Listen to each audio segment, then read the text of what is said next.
Well, good evening, church history friends. My name is Barb Walden, and it's a joy to welcome you to the Church History Without Boundaries Autumn Lecture Series. This evening, we will hear the second lecture in our 8-part lecture series exploring the global history of Community of Christ. Thank you for joining us this evening as we hear from one of our favorite church historians, David Howlett. Well, every October, the Community of Christ Historic Sites Foundation usually takes to the road to explore church history on our annual bus tour. But this year, due to COVID-19, we are staying close to home for everyone's safety. Our faith community has a history of reorganizing and changing plans, so I suppose we're just doing what we've always done by changing our plans for this fall.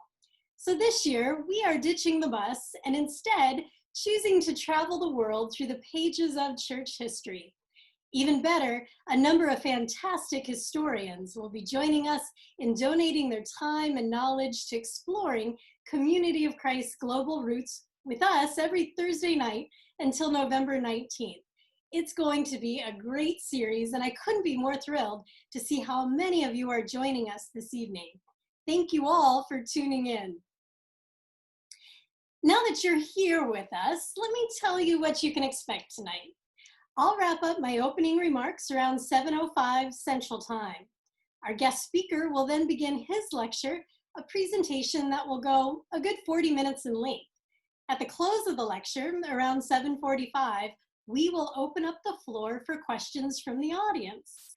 Our evening program will then finish around 8 p.m., making it a full hour of global church history. So before we begin, a few friendly reminders. We are using the webinar format in Zoom, a program designed specifically for lectures like this. So please take full advantage of the chat features throughout the lecture tonight. Consider introducing yourself and let the group know where you're from. You can even let us know which lecture and region of the world you are looking forward to learning about most during this lecture series. Also, I anticipate tonight's lecture with David will inspire a lot of questions from the audience. Please post your questions throughout the lecture using the Q&A feature that you see below. When the lecture wraps up, we will go first to the questions already in the queue.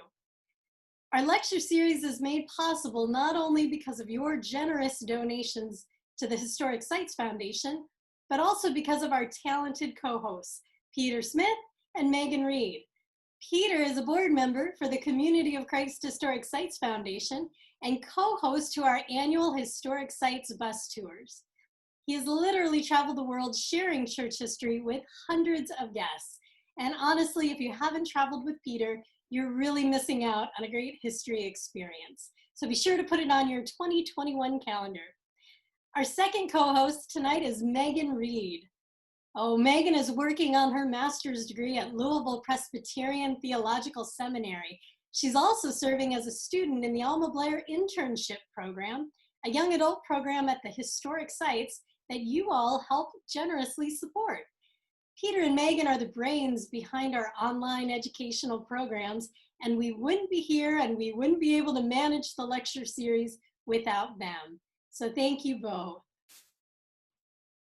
Our Church History Without Boundaries lecture series is not only a great way to spend a Thursday evening learning church history, it's also a benefit for the Community of Christ Historic Sites.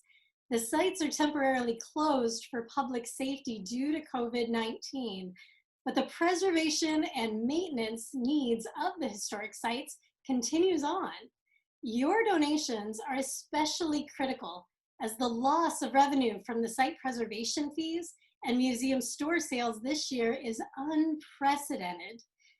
As we continue to work towards the goal of becoming self-sustaining, your donations from tonight's lecture will go a long way towards supporting and preserving Community of Christ historic sites for future generations.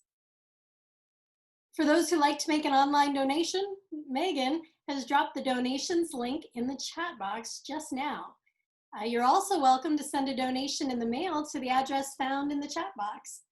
Thank you for helping preserve church heritage, and thank you for helping us get closer to that self-sustaining goal for 2021.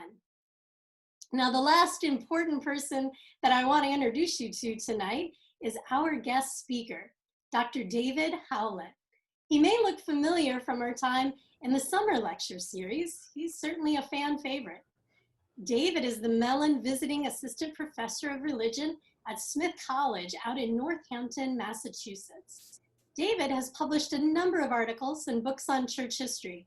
His latest publication was a joint effort with John Charles Duffy called Mormonism, The Basics. David also authored a fantastic book entitled Kirtland Temple, the biography of a shared Mormon sacred space. David has written numerous articles on church history that were published in the John Whitmer Historical Association, the Journal of Mormon History, Dialogue, and a variety of other academic publications. He is a former intern at the Community of Christ Historic Sites, who later returned as the summer professor for the interns at Kirtland and Nauvoo. He served in that capacity for a number of years, and we were so richly blessed to have him and his knowledge of church history there for the Alma Blair interns. David is also currently serving as one of 3 church historians for Community of Christ. Tonight, he will share in a presentation called The Story of the Community of Christ in India. Thank you for joining us, David.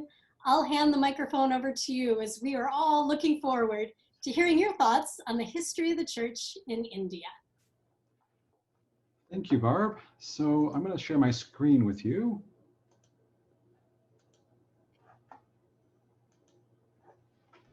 And I kind of retitled the presentation. That's okay. It works. It's all about India. I retitled it. It's really academic-y. Reterritorializing Hills and Valleys, Globalization, SORA Adavasis, in the American RLDS Church. You probably know some of those words, and we'll learn some of the others. Like, what's Adivasi? What's, okay, reterritorialization, what's going on there? Well, okay, there's the presentation. Let's see. In the late 1960s, BAIDI Mandal joined a church from America. Mandal and her husband lived in a SORA tribal village in the highlands of Orissa, or Odisha, India. It's called Odisha today, Orissa in the 1960s. And like other SORA, their family practiced frequent ritualized communication with their ancestors. The Mandals broke with this inherited tradition and were baptized by a traveling SORA missionary, sponsored by a church from the American Midwest, the Reorganized Church of Jesus Christ of Latter-day Saints. In response to the Mandals' conversion, some fellow villagers began to harass them. Finally, the village leaders came to their home and forcibly removed her husband, declaring that they were going to kill him. But it was not God's will, and they did not kill him, related Mandal to me in an interview in 2014. They thought when I became Christian, we were the Dalit people, the untouched people, but after the whole village became Christian. The Soras in Mandal's village feared that Christian conversion would fundamentally alter their identities and place them on the bottom of a Hindu caste schema that they had assiduously remained outside as tribal people. Yet within 3 years, the entire village had joined the RLDS church. Thousands in nearby villages had done so by the 1980s. In an era of globalization, conversions in a rural SORA village was not simply an intra-village dispute. What happened in the SORA highlands was intertwined with what happened in an American Midwestern denomination, and vice versa.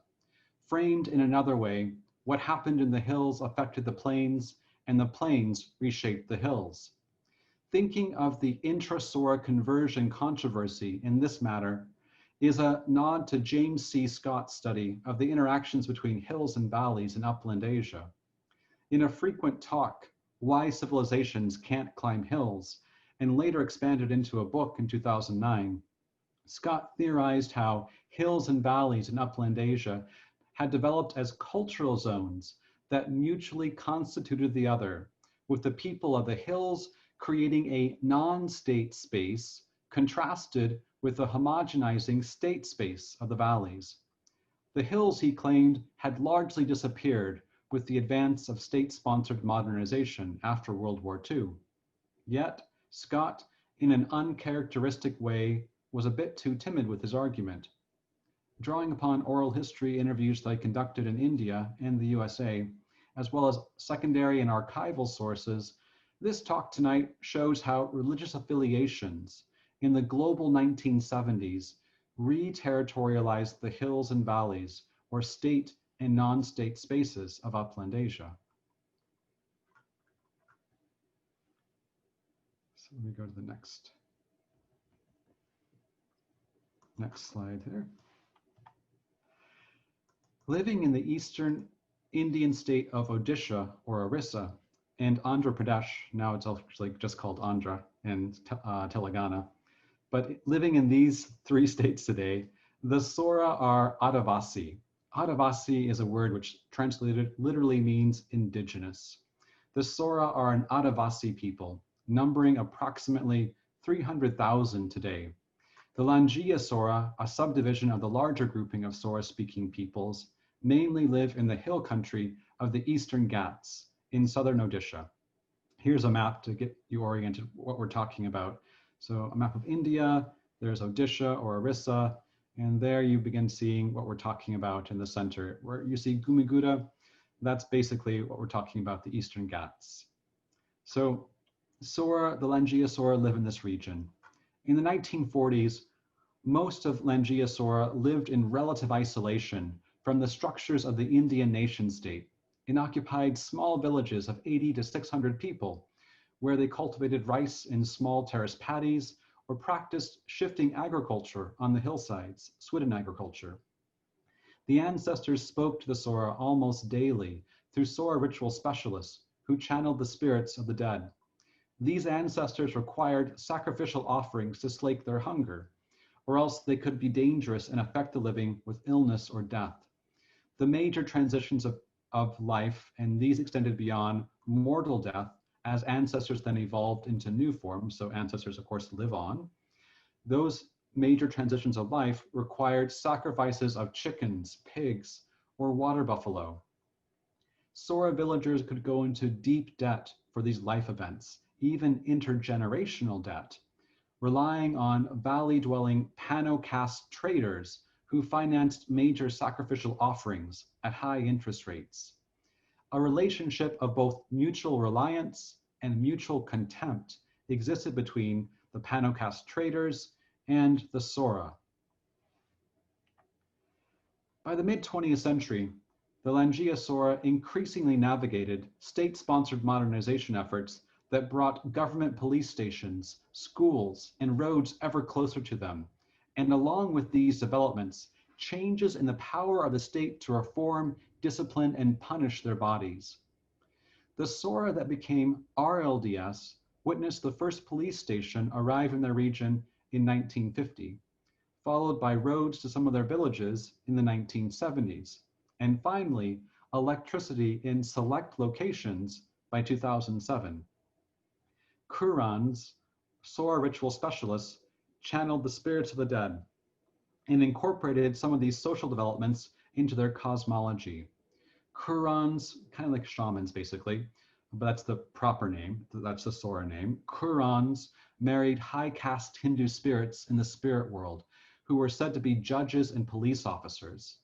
Kurans asserted that these spirit spouses could handcuff spirits who afflicted the living and bring the offending spirits to a dialogue with them. Kurans, though they were illiterate, recorded messages from the dead by imitating the script writing of the valley people. This is Oriya writing script. So that's the state language of Odisha is Oriya.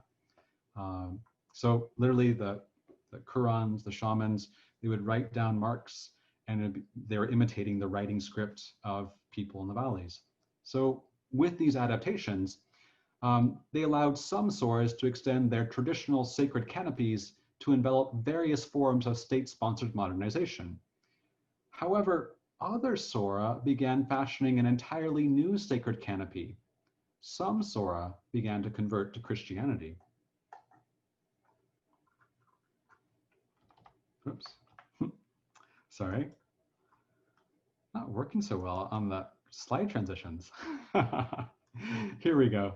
In 1959, the SORAs from the South, who had been converted by Canadian Baptist missionaries, began to evangelize villages in the Mohana block of Ganjam district, Orissa. So you think about a state, a district is kind of like an American county, and furthermore within that district, there are further blocks. So the Mohana block is like a place within a county, if you will, if you're in the States. If you're in Canada, I think it's like a county. I don't know. If you're from anywhere else, I'm not sure. Okay. But anyways, that's what it's like if you're from the US. By the 1960s, the first convert among these SORAs had been made. At the same time, in the coastal city of Berhampur, or now called Brahmapur, a Sikh turned Baptist, G.S. Chawla, and a SORA Baptist minister, Junish Raika, wrote to the RLDS Church in the United States and sought sponsorship for a mission to SORA villages in the Ganjam Hills. What we know from further research that I've done into this, looking at what happens among Baptists at this time, there was both English Baptists and Canadian Baptists. These are sponsored institutions that have Indian members. Those institutions and a third Baptist union were co-sponsoring a mission to the Ganjam Hills in the late 50s, early 60s, but their cooperation with each other broke down completely. And so it was kind of chaotic and no one was going anymore. Well, into that kind of like lacuna of power, if you will, or that lacuna of no one doing anything, enter these individuals who I'm going to describe more as religious entrepreneurs. They were looking for a sponsor to sponsor a mission. So G.S. Chawla was writing to an American apostle, and he would write about Joseph Smith and the Book of Mormon and things like that, and he'd say all the right things in the letter. And he's writing also, we note from Google searches, we know he's writing to other folks in America, fundamentalist evangelicals too. So he's writing to lots of people, but the RLDS Church is the only church that sends individuals to investigate his request. After a series of meetings in 1965 with American RLDS apostles, that includes Charles Neff, near Berhampur, Chawla and Raika were baptized and ordained as elders in the RLDS Church. Actually, Chawla was ordained as an elder, Raika was ordained as a priest. With funding from the American-based church, Chawla, Raika, and a 19-year-old former Baptist from Andhra Pradesh, Ananda Rao, who just passed away not long ago, along with Ananda Rao, pursued their mission to the SORA villages, establishing a rudimentary church-sponsored school and a basic medical clinic by the late 1960s. American missionaries, individuals higher up in the RLDS hierarchy than Chawla and Raika, these are actually the apostles, visited SORA land only episodically, staying in villages for a few days or a few weeks during their yearly tours of RLDS groups in South and East Asia. On their tours of SORA land, the American missionaries might baptize SORAs, ordain them, and attend SORA church conferences, but they did not stay for any extended periods of time, unlike their missions to Japan and Korea. As I will note later, American RLDS missionaries initially accommodated the forms of Christianity that emerged in SORA land, even though these forms differed greatly from the American RLDS Church. Such an approach proved relatively successful for church growth, and as will be seen, gave the emerging SORA congregations far greater autonomy than American congregations in the same era. Now, my apologies to those that are saying, well, it's not just an American church in the 1960s. That's of course very true. The vast majority of the members, of course, are in the United States, and of the vast majority are in the American Midwest. So I say American church, I should really qualify that and say American-based church, with the majority of the members being in the United States. Also, I want to say there's another reason why American missionaries aren't staying in the SORA areas. There's a lot to do with, in this late 60s, it's a lot harder to get visas in India if you're a missionary. So people who are going to India are going under a business visa or a tourist visa and staying for a short amount of time and then trying to renew their visas. This is a long kind of like process of decolonization. And there is also a long process in India whereby you have legislation formally passed in places like Orissa, where you have anti-conversion laws that are targeting Christian conversion in particular. They're called religious freedom laws, but that's a euphemism for anti-conversion, which can result in some serious consequences for people if they do convert. So that's really the context that's informing too why you don't have American missionaries. In the late 60s, Canadian Baptists were pulling out their missionaries. By the late 70s, they're all gone. So what results in that sense for churches in this time period who have missionaries, who have foreign missionaries in India, they turn all their churches over basically to indigenous Indian missionaries who run the churches in India as independent churches. So in some ways, we're kind of paralleling that. So that gives you a little bit more about the background of why exactly American missionaries are not staying in India. This is Junius Reika, by the way. I guess maybe it says that on the slide. Yeah, it does say it on the slide. Okay. I'm reading my text. I don't see the slide in front of me exactly.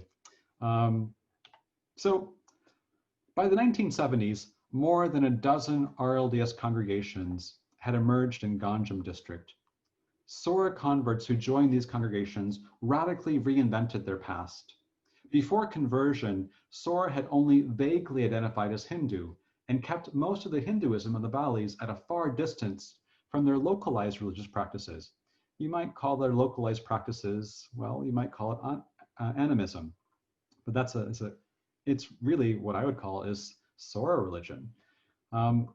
Post-conversion though, after they converted to Christianity, SORAs retold the stories of their former selves as idol-worshipping Hindus, conflating drastically different religious systems into one. In a 2014 oral history, 79-year-old Siddhanga Gamanga referred to the pre-conversion era as the Hindu times. The elderly Dagu Gamanga likewise related to me that when he was young in the 1960s, quote, I called the pastors and the lay teachers to help me convert from Hindu to Christian. Limpan Raika, Raika by the way means ordinary man, Gamanga means rich man. They're the most common SORA family names. So Limpan Raika stated that after his conversion, he had forsaken idol worship. Jacob Gamanga told me, we were in idol worship before becoming Christian. When I pressed him further whether the SORA had been Hindu or something else, he reversed this first statement and responded, well, actually we are not following Hindu worshippers, idol worshippers. But as SORA tribal people, we had special things. We used to worship sun, moon, rivers, our forefathers. We worshiped their spirits and offered cow, water buffalo, and chickens. Gamanga further noted, if anyone would die from our family, remembering her or he, we would put in a long stone, the SORA word for that is gunar, also in the ground, and we used to remember that one. So what Jacob Gamanga is describing in this experience is kind of like a textbook perfect description of traditional SORA religion, where it's about the ancestors and you remember the ancestors and you sacrifice to them and their life cycle continues on. So he's describing not Hinduism as people think of Hinduism at all, but a different religion, a localized practice, what we can call SORA traditional religion. So what do we make of this?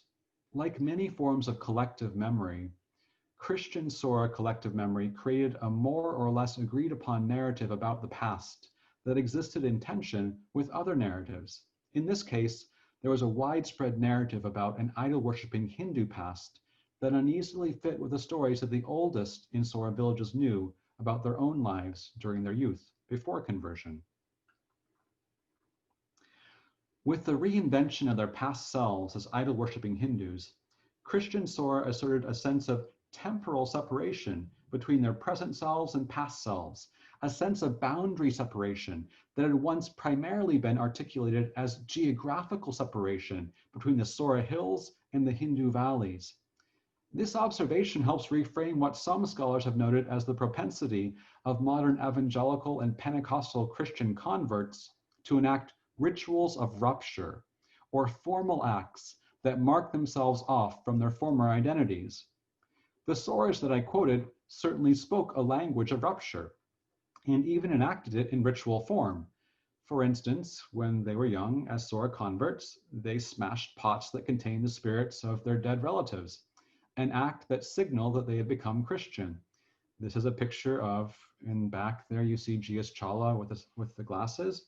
These are SORA converts, the SORA pastor, and they're about to smash these pots that contain the sonam, or spirits, of their ancestors. They're placed in the pots too because if they're not in the pots, they could be dangerous and you need to contain them. So that's why they're in the pots.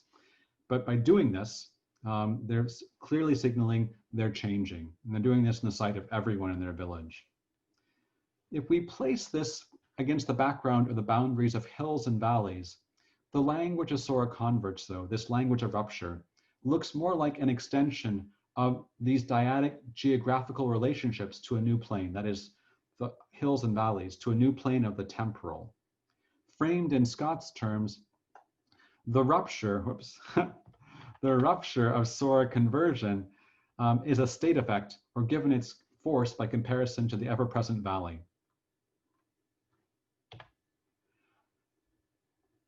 So here you have a picture of the Gumiguda Church, built in the late 1990s, I think, at first, and finished, in the 2010s at a certain point.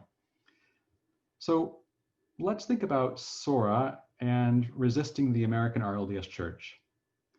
The Indian nation state wasn't the only state, if you will, that the Christian SORA began to resist. When I say that the SORA began to resist the Indian nation state, I'm saying that they're trying to separate themselves between themselves and the valley. So how do they resist then the American RLDS Church? In select ways, the American RLDS Church functioned like a state through its ambitions to reshape the SORA Hills with development projects, that is schools and clinics, juridical powers, church discipline and church courts, a common ideology, beliefs about humans and the cosmos, organizational schemas for local authority, ordained and lay officials, and a standardization of the means of what Scott called legibility. That means systems of measurement and recording, like audits and financial records.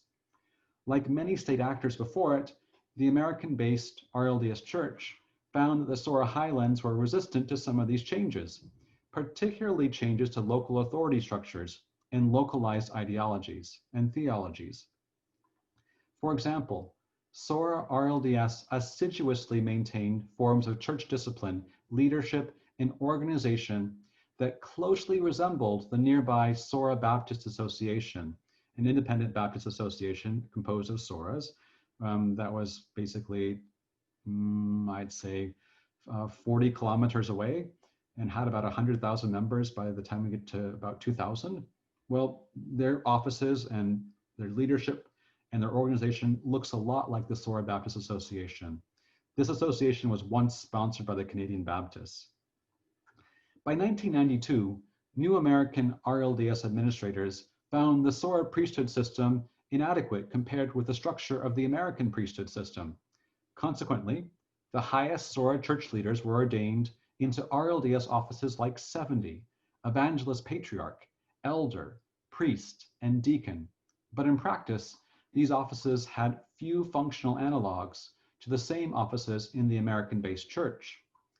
SORA maintained a system with visiting lay teachers who preached sermons every Sunday in village congregations. These teachers were unordained and did not correspond to the RLDS priesthood office of teacher. Some lay teachers were supervised by an ordained elder who administered a poly of 10 or more village congregations. So a poly is like a district. The poly elder, along with an assisting deacon, served as the only authorized individuals to perform the church's sacraments, like baptism and communion, which deacons would participate in both. All of these SORA individuals were male. In contrast, in the same period of time, 1990s, a large RLDS congregation in the US often had, of course, a dozen ordained elders who rotated preaching and sacramental duties, and many, if not most active adults, male or female, held some kind of priesthood office. Organizationally then, the SORA and American churches had only superficial similarities. Differences in priestly offices and functions did not mean that the SORA Church and the American Church were simply parallel, disconnected entities. Within the social space of the RLDS denomination, SORAs and Americans formed functional relationships with each other that in select ways mirrored the client-patron relationships that had once existed between SORA and the people of the valleys. Oria-speaking Panocast barracks, barrack is the name for this official or position, barracks had once been the intermediaries between SORA village leaders and the people of the valleys. So when I say Panocast, by the way, I'm talking about a Dalit caste. Dalit castes are untouchables, so-called untouchables. Untouchability is not a term that's seen as a term people embrace, but Panocast individuals are basically Dalit caste individuals, so lower caste. So these barracks are these intermediaries that stand in between the SORA in the hills, the Hindus in the valleys. And what do the barracks do? Well, the barracks would sell SORA crops to the valley peoples, as well as work out loans and land deeds for them. Remember that SORAs in this era were illiterate. So barracks would literally write up the land deeds for them. They would take care of the money and all those things. They would be this kind of like little trader in between the market and SORAs. By the late 1970s, the Oria barracks had begun to disappear as SORAs themselves began to read and write Oria. I keep on saying Oria, it's Oria. Nevertheless, Telugu-speaking RLDS missionaries in the same era held roles that harken back to these earlier patterns. I keep doing this, sorry. I have two mouse that I'm doing to change back and forth between my script and what's going on in the presentation. Let me just tell you what I mean by Telugu-speaking. Andhra Pradesh is the state just to the south of Orissa. The official language of Andhra Pradesh is Telugu. The Telugu-speaking missionaries are these folks who are once Baptists who joined the RLDS Church, and then they take the mission to the SORA Hills. So these individuals, the Telugu-speaking RLDS missionaries, in the same era that we're talking about, held the roles that harken back to earlier patterns between SORAs and valley peoples. In other words, these Telugu-speaking missionaries were kind of like the barracks. How they do that? Well, the Telugu-speaking missionaries distributed resources from the American-based RLDS Church to the SORAs, and also served as translators between the Americans and the SORA, who could not directly talk to each other. So an American apostle comes, visits SORA villages. Who does he speak through? He speaks through a Telugu-speaking translator who can speak SORA and Telugu and English. So one Telugu missionary found that his intermediary role meant that he could profit quite directly from his control of the flow of resources from Americans to SORAs. The Telugu missionary used some of the earmarked development funds from the American RLDS to make loans to SORA pastors, who became then indebted to him. By the 1990s, literate English-speaking SORA replaced these Telugu missionaries. By this time, SORA leaders could also effectively press back against the decisions and policies of their American administrators, sometimes even forcing changes in administrative leadership. In 1992, the charismatic Telugu missionary who served as the administrator over the SORA churches, Ananda Rao, was accused by SORA leaders of keeping a mistress in one of his villages. Rao denied the charges. The American apostle for India at the time, not knowing whom to believe, threw his support behind his longtime friend Rao. Quote, "Because he supported Ananda Rao," related SORA deacon Sadanga Gamanga to me in 2014, "he was not accepted by area SORA people." With the loss of support, higher American administrators, who was in charge of the Quorum of 12, or the Council of 12 Apostles, so those higher administrators decided to transfer both Rao and the apostle to new assignments. Quote, "If people do not take advice," Sadanga noted wryly to me, "definitely difficult for them in the SORA church."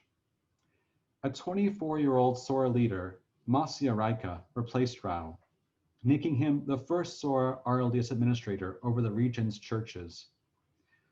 Raika represented the new face of the SORA Church in India. He had been educated at the RLDS Mission School.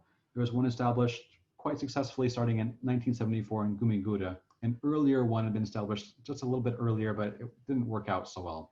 The one in 74 continues until today, the Gumiguda Mission School. Well, Raika was educated there, and he had never known a time before Christianity came to his village. He also held local political power, fluency in English, and mobility that previous SORA leaders had lacked. In the early 1990s, Raika became the first SORA to visit the RLDS World Conference in Independence, Missouri, as well as other leadership conferences in North America and Asia. When American administrators came to visit SORA villages, Raika negotiated safe passage for them with nearby Naxalites, the Maoist insurgents who had begun to operate in the area during the 1990s. Some of the area Naxalites had once themselves attended the RLDS Mission School. Raika ensured that his former classmates, now Naxalites, did not mistake the Americans' rented 4x4 vehicles for police vehicles.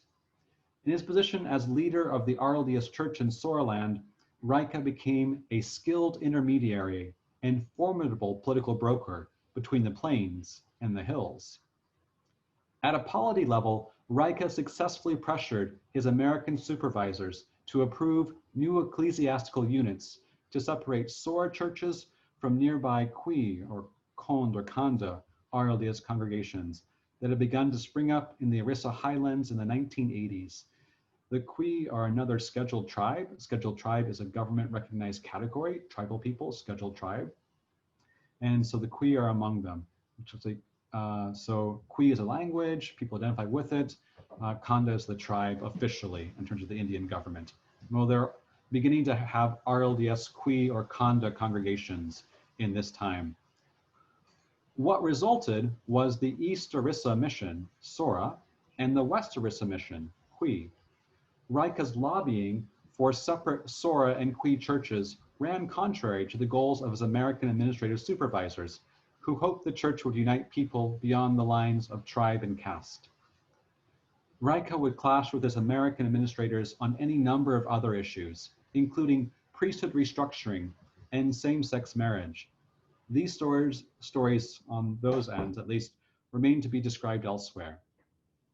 Even with the various inter- and intra-group controversies in the 1990s, Raika presided over a growing church composed of 84 village congregations and upwards of 16,000 individuals attending weekly services. Far more people attend services than are baptized members, and that has everything to do with the restrictions on baptism that the Indian nation state has placed on people.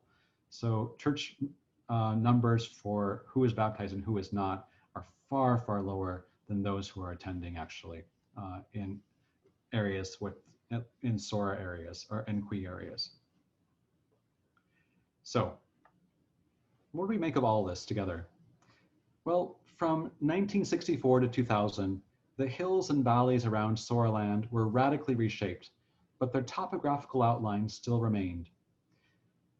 Through conversion to Christianity, SORA maintained practical differences between themselves and their Hindu neighbors in the valleys. So that's what I'm saying, like separation. By becoming Christian, you become different from the Hindu valley. It's a way of separating yourself, of creating this kind of distance between yourself, culturally between the Hindus and yourself.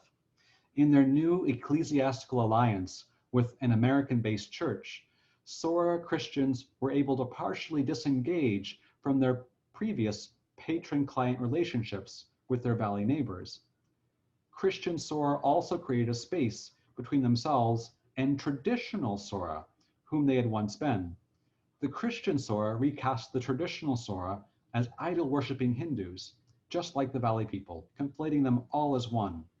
In this way, SORA constructed a new hill country for themselves, creating an ideological break between themselves and the state, even while participating in various modernization programs run by NGOs and the government. The SORA's new allies, the American missionaries, also provided new interlocutors with whom they could create separation. In select ways, the Americans had become the new people of the valley, the state, for the SORA uplanders, generating a mutually beneficial and mutually frustrating relationships.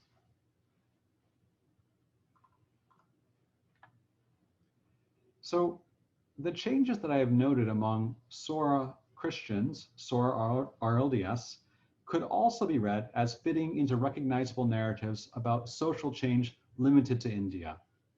The SORA could be seen as embracing a new form of incivility that pervades post-colonial village India, where the lines of difference have been redrawn from lines based upon caste and tribe to increasingly hardened lines based upon religion. Similarly, the SORA's experiences with Christianization could be read, as anthropologist Piers Vitebsky does, as a vehicle for the transition from an indirect feudal relationship with local rajas to a relationship of direct participation in the democratic nation state. Such observations surely help make sense of the experiences of both groups analyzed here. Still, such accounts fail to see that in a late 20th century globalized world, village India was involved with more than just the Indian nation state.